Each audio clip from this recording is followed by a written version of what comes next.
Yesterday, Beto O'Rourke announced his presidential campaign. And then the day before, or the night before, he was on Vanity Fair. This is a much anticipated event. Remember, if you don't know, Beto O'Rourke was the representative or former representative who ran against Ted Cruz in the state Senate, or in the U.S. Senate, but lost in Texas to Ted Cruz, aka the Zodiac Killer, who was probably the most unpopular politician in the nation. That is not an exaggeration.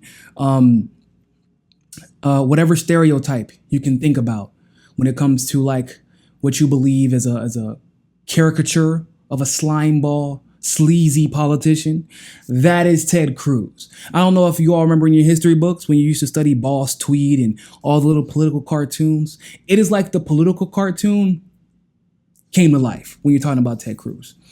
So it doesn't bode well for Beto that he lost to somebody who was on the platter to be beaten. Now, somebody could say, they could make the argument that Ted Cruz is in a red state and therefore he has the advantage. Yeah, but also Beto O'Rourke is just not that attractive of a candidate. Now, some people may say, well, Niko, you're being a little bit too hard on Beto. Okay, so you're being a little bit too difficult on him. You don't know if he'll get the same. You don't know if that support that he had in 2017 and 2018 will translate to a presidential campaign. Maybe he will galvanize the troops in a way that has been unprecedented, been unseen since Bernie Sanders' day, January 19, 2020. Well, I hope those people are still sticking around for this video because I got some bad news. Beto O'Rourke set a record.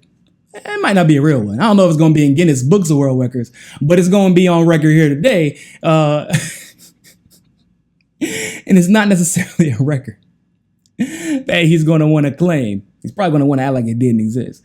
Now, according to the Run Beto 2020 official Twitter account, about late afternoon yesterday, and closer to the evening, Beto raised That's right, $5,000. That boy is on a roll. 5,000 big ones. No, not big ones, just little ones. 5,000 little ones, not the bigger ones. But 5,000 big ones may look closer to Bernie Sanders, or hell, even Elizabeth Warren, but that ain't it. $5,000. If he keeps fundraising at this rate, eventually he will be able to afford a down payment on a 450 square foot condo, studio only, in New York, if he keeps up at this rate. So keep on pushing, Beto. But in all seriousness, 5,000? Dog. I can't believe this man was ever pushed in front of us as the front runner. Honestly, at this point, I'm only doing this video because it's so funny to me. But like, it probably won't even make sense for anybody to do videos like that about him because nobody would watch. Because clearly, nobody cares about Beto O'Rourke. I'm just calling it like it is, okay? I'm just calling it like it is. It's not my words. This is the donor saying this, okay? It ain't me, all right? So, I'm doing a video because it's hilarious. Like the idea that he has been pushed to this degree, the idea that he has been considered the heir apparent to Obama should be an insult to even a corporatist like Obama. Like, boy, you done got me messed up. You don't see me waving my hands like that in my first speech. Can I play the hand video again? We're gonna watch it anyway. It's just because it's so funny. But these challenges, I'm absolutely convinced, will bring out the absolute best in every single one of us. And we have something that almost no other country in the world has. We have the single greatest mechanism to call forth the genius of our fellow human beings. This democracy, more than 320 million people strong, can bring the ingenuity, the creativity, the resolve of an entire country. Here's the people who have announced Some of them, not all of them. It's the more prominent ones, the ones who seemingly have a good chance to win, rigged or otherwise. Bernie Sanders raised $6 million in 24 hours. Kamala Harris raised $1.5 million in 24 hours. Still waiting to see those receipts, but she did, according to her staff. Even Elizabeth Warren raised $300,000 or $299,000 if you want to be specific, but $300,000 for all intents and purposes. Even Elizabeth Warren. Beto O'Rourke, 5,000 little ones, not the big ones. Don't be confused. And yet, Beto has even been said to have, in a lot of polls, to be ahead of Warren. At least Warren was able to raise some money on the day that she announced. At least there was some excitement generated by her campaign. Look, how can you have only raised $5,000 when you were on the cover of Vanity Fair the night before and it was all over the news? Oh, I mean, it hit the shelves the next day on Vanity Fair. How did you only raise $5,000 after a quote unquote grassroots campaign against Ted Cruz that was one of the most watched races in the country? Probably, if it isn't tied with, it's probably past Andrew Gillum's gubernatorial race, because it obviously that race had national implications. You only raised 5,000 24 hours. Okay. Bruh, how do you raise $5,000 in 24 hours and your wife's family is worth $20 billion? Look, dog, if I was you, just so I could at least pretend like I have a legitimate chance to win this race and that I'm not completely wasting everybody's time, I would have told my wife and all my kids, if you have any, and all my friends, hey, y'all, create some fake emails. I'm going to send y'all some money. Just donate like $5 or $10 because we hurting. We are hurting. This is making us look terrible as a unit. We need to get it together, create some fake emails. We're going to spend at least $500,000 on fake email or donations from fake emails. So at least make it look like, you're not wasting everybody's time. Look, even Beto knows his campaign is broke. So it isn't just me. I'm not picking on him. He knows his campaign is broke. He even took to Twitter to let everybody know. He was begging for gas money. He don't have enough gas money to get across Iowa. He don't have enough gas money to get across Iowa in the minivan. Hey everybody, we're in Wapello, Iowa. We started the day in Keokuk. We then went to Fort Madison, then Burlington, and we're going to stay on the road for a very long time. But it takes your contributions to keep us out here. Let me show you. We've just filled up. So we've got 12 gallons in the Dodge Grand Caravan that cost us $28.53. Please pitch in. Join everyone else who's helping to make this happen. Thank you. 727,000 people watched that video.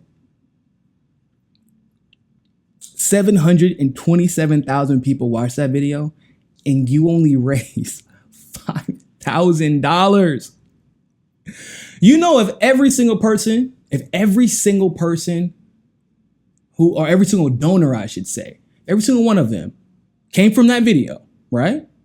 And they were all, at the bare minimum, they all donated $1, $5,000 from individual donors that all came from that video for $28.53, which wouldn't be possible because it wouldn't be 5,000 people. It would be way less.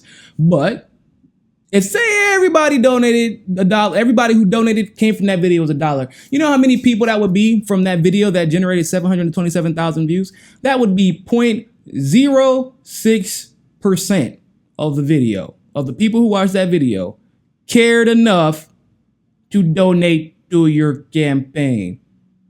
You know what that means too? 99% of people who watched that video don't give a fuck about your campaign. That is not good. You can't afford gas to get across the state. How you supposed to afford staffers to campaign across the country? I'm not an expert at this type of stuff, but I can do math.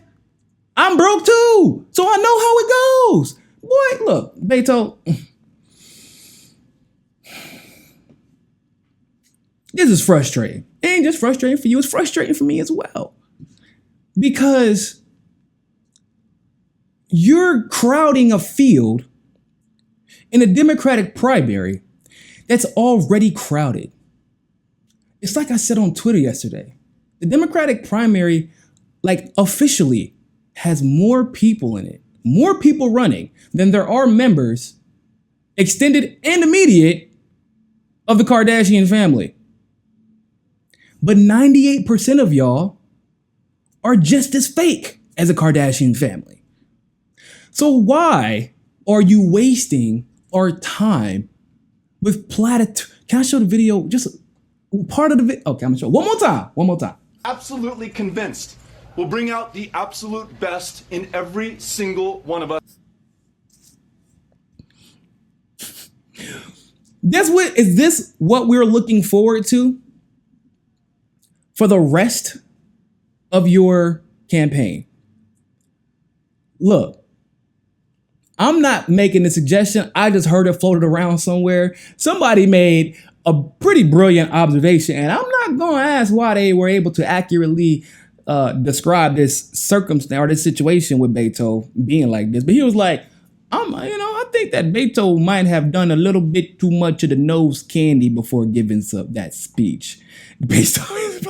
And I was like, nah, man, he went. I'm like, damn, he's rich and he's an elite, and they have been known to do these type of things. So it's quite possible. Even if you didn't, I would much rather you probably have done it, because that would at least give you a legitimate excuse for that insanity that was an opening campaign speech. Okay? Beto, we got Cory Booker. We don't need you. Okay? We got Kamala Harris. We don't need you. Here's for all the trash. Yeah, I know I don't like Kamala. I don't like Cory. I don't really even like Senator Warren, although she's tolerable, more tolerable than the two others. But for all the flaws that Kamala, that Cory Booker, and that Senator Warren all have, is that at least we know they can win a race. Okay? At least we know that if they go into their state against the Republican opponent, that it is a good chance that they'll win their state. Because as senators, you've already won it. We can't even say that about you. So what the hell are you doing in this race? You can't raise money. You don't need the money because your wife's a billionaire. Like, you don't need, like, fine. What are you trying to, well, what do you say? We know why he's in this race. I was born to be in it. Oh, look at my teeth. Crest whitening strips, remember? Every day. Consistency. How much more presidential could you get? This is bad. This is really bad. Beto, please, for the love of God and your Dodge Caravan, drop out the race. We don't want you putting too many miles on your car before you're forced out the race anyway, okay? You're wasting gas, okay? I'm an environmentalist. You're wasting gas and you're putting out way too much carbon emissions for a whole guaranteed loss that you're about to take. Let's leave the presidential campaign to people who have shown the propensity to win races. Okay? Please. Thank you. But good luck. Thank you for watching that segment of Mi Casa es Su Casa. Help us reach our goal of 500 patrons. You can do so by donating as little as $1 by clicking on the Patreon link in the description below. Don't forget, join us on Roku and JustNForm. You can follow us on Twitter and Facebook as well. And remember, more than anything else, find your balance. Peace.